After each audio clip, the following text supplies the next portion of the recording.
तुम्हाला माहिती आहे योसेफाला त्याच्या भावांनी विकलं होतं. पण त्याच योसेफाला त्या भावांनी खड्ड्यात टाकलं होतं. पण त्याच योसेफाला आज देवानी परमेश्वराने कुठे आणून ठेवलं, ते पूर्ण राजा केला, त्याला ते पूर्ण सांभाळण्याचं त्याच्यावर जबाबदारी दिली. म्हणजे दावीदाचंही उदाहरण आपण पाहिलं तर तो एक मेंढपाळ होता, मेंढरा चालणारा होता, पण त्याला देवाने राजा केलं. मग आज आपण जर ह्या परिस्थितीत आहोत, आपण का खचून जातो? आपला देव धुळीतून वरती आणणारा देवबाप आहे. आपली परीक्षा होते, आपला विश्वासाची परीक्षा होते. अब्राहामाची विश्वासाची परीक्षा झाली. तो विश्वासाचा पिता असा आहे. त्याला जर स्वतःच्या पुत्रासाठी परीक्षा घेण्यात आली तर आपण तर कोण आहोत? हो, तुम्हीही खचून जाऊ नका. तुम्ही आणि मी आपण या जगात जगत असताना आपण नाही खचायचं. आपल्याकडे प्रभू येशू आहे, आपल्याकडे जिवंत देवबाप आहे.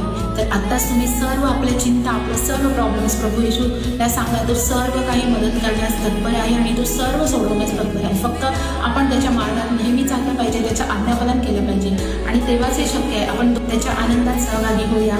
तो आपल्याकडे नेहमीच आपल्यावर प्रेम करतो. खचून जायचं नाही, आपण त्याची लेकरे आहोत. संकट आहेत, पण त्या संकटात आपण जेवढी स्तुती देऊ तर सैतानाची आपण हार केली पाहिजे आणि आपण स्तुती दिली पाहिजे आणि त्या स्तुतीत प्रभूचं गौरव केलं पाहिजे. त्या सैतानावर पूर्णपणे आपण मात करूया आणि प्रभूच्या गौरवासाठी आपण नेहमी तत्पर असू, तयार असू, त्याचीच प्रशंसा करू.